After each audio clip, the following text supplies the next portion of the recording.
صحابہ کرام رضوان اللہ علیہ مجمعین و اہل بیت رضوان اللہ علیہ مجمعین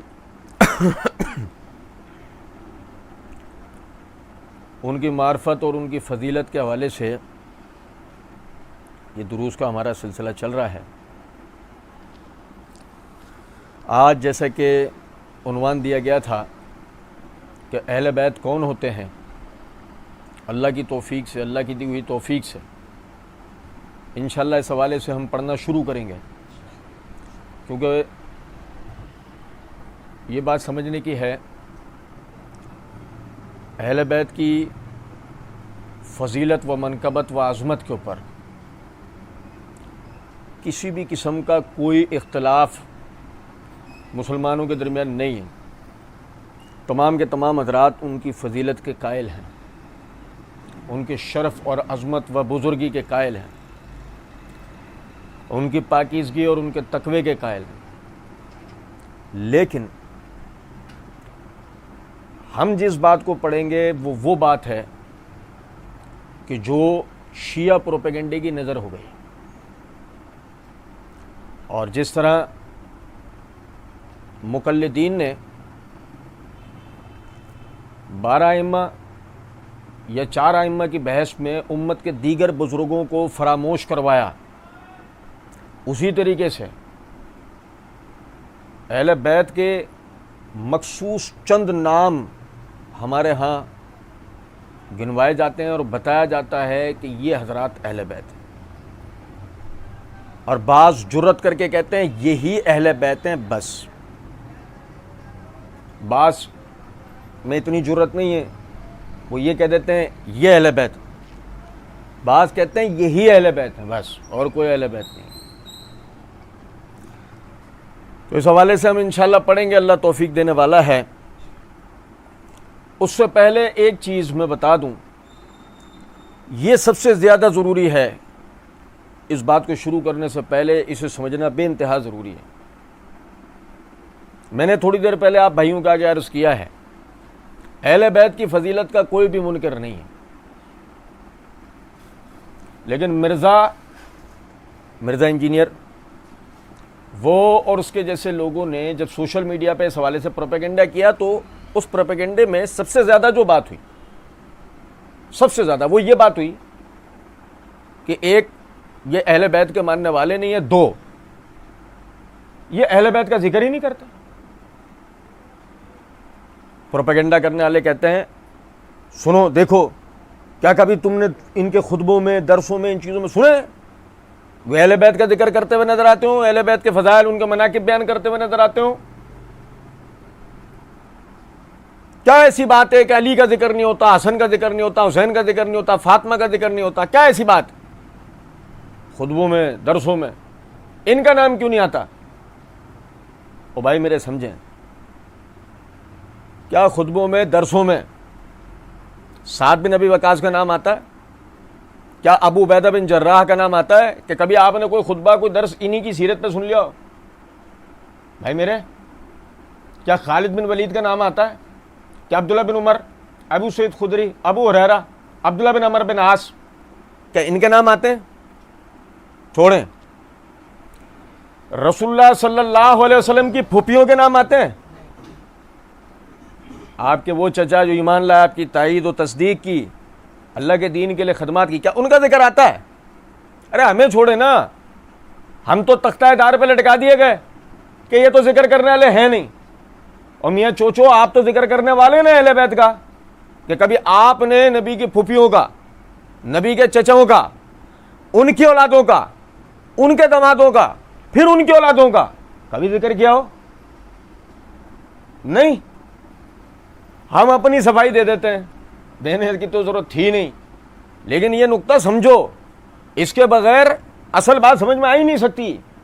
میرے بھائی، ہمارے لیے سب سے بڑا مسئلہ کیا ہے؟ کیا آج سارا کا سارا ملک توحید کو سمجھ چکا ہے؟ کیا سب کا عقیدہ صحیح ہو گیا؟ سب اتباع سنت پہ آ گئے؟ سب کے دلوں میں سنت کی عظمت راسخ ہو گئی؟ کیا سب میں شریعت کی پیروی کی محبت جاگ گئی؟ کیا سب نماز کے پابند ہو گئے؟ کیا سب نے روزوں پر مواظبت اختیار کر لی؟ کیا سب کے دلوں میں حج کی محبت، حج کرنے کی تڑپ آ گئی؟ کیا سب زکات ادا کر رہے ہیں؟ کیا سب جہاد کے لیے نکلنے کو تیار ہیں؟ انہیں بھی چھوڑیں۔ کیا ہم نے اب شریعت کے نفاذ کا نام بھی سنا؟ ڈیموکریسی، بھائی، سوشلزم، کمیونزم، ایتھیزم، ایک فتنہ ہمارے لیے ہو تو بات سمجھ میں آئے نا۔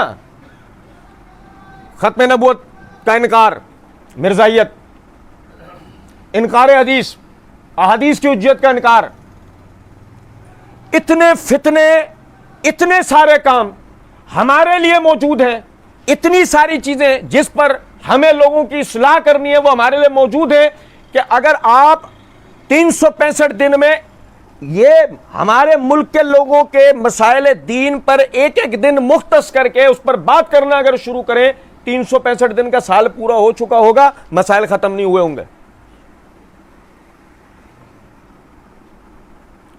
ہم روایتی مسلمان نہیں ہیں۔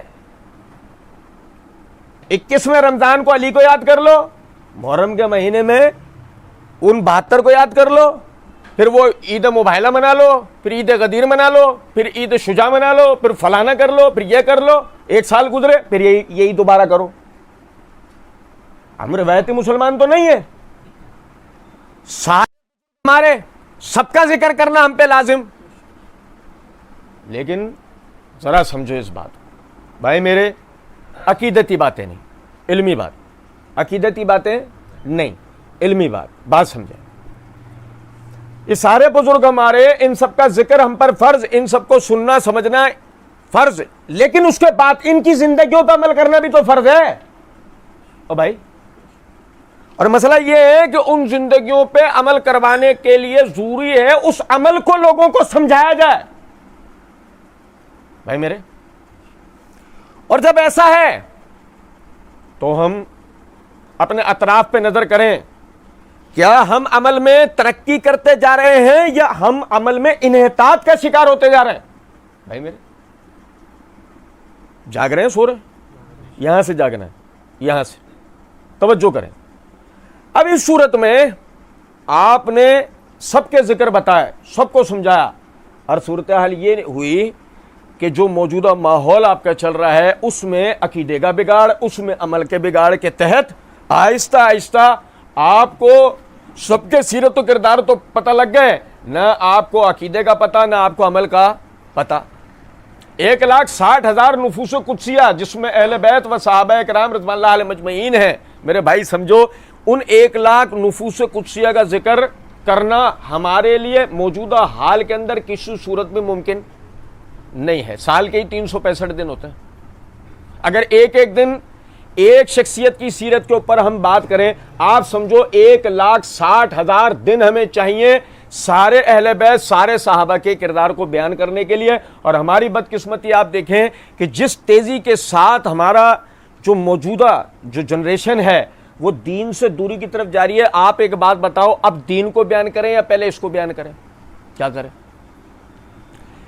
یہ ایک وجہ ہے کہ جس پر ہمارے لوگ مخصوص قسم کے، ایک تو پہلے بدعات کے جو دن آئے اس میں لوگوں کی اصلاح کرو، پھر مسائل کے جو دن آئے، قربانی آ گئی، حج آ گیا، فلاں، اس میں یہ چیزیں سکھاؤ، پھر جو مثال کے طور پہ جہاد کے معاملات ہیں اس کا ذکر کرو، پھر عقیدے کی اصلاح اس کا ذکر کرو، پھر جو فتنے اٹھے اس کا اصلاح کرو۔ اس بیچ میں رافضیوں، ناصبیوں کے، قادیانیوں، پرویزیوں کے، ان کے فتنے اٹھ جائیں، ان کے جوابات دو کہ خدا نہ خواستہ نوجوان طبقہ گمراہ نہ ہو۔ ایسے میں یہ انگلی اٹھانا، بھائی ہم نے تو منبروں سے یا ہم نے تو درسوں سے اہل بیت کا ذکر ہی نہیں سنا، یہ جو کام ہم کر رہے ہیں تم کر لو، یہ جو کام ہم کر رہے ہیں چھوڑ دو، تم روایتی مسلمان ہو نا، تم لگ جاؤ روز کے حساب سے، تم اللہ کا دین بیان کرو، لیکن میت اٹھ جائے گی نہیں اٹھے گی؟ میتیں اٹھ جائیں گی، اس بات پہ نہیں اٹھیں گی، یہ ہوگا نہیں۔ کبھی دیکھا آپ نے؟ یہ ہوگا نہیں کبھی۔ تو اس لیے اس پروپیگنڈے کو سب سے پہلے سمجھو کہ جی یہ اہل بیت کا ذکر نہیں کرتے، اہل بیت ہمارے سروں کا تاج ہے، لیکن ہماری مجبوری کو سمجھا جائے۔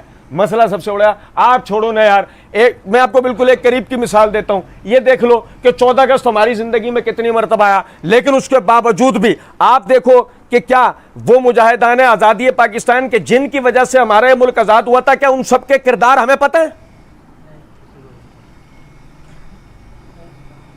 ارے نام پتہ ہو, پتہ ہے نہیں. بات سیدھی ہے.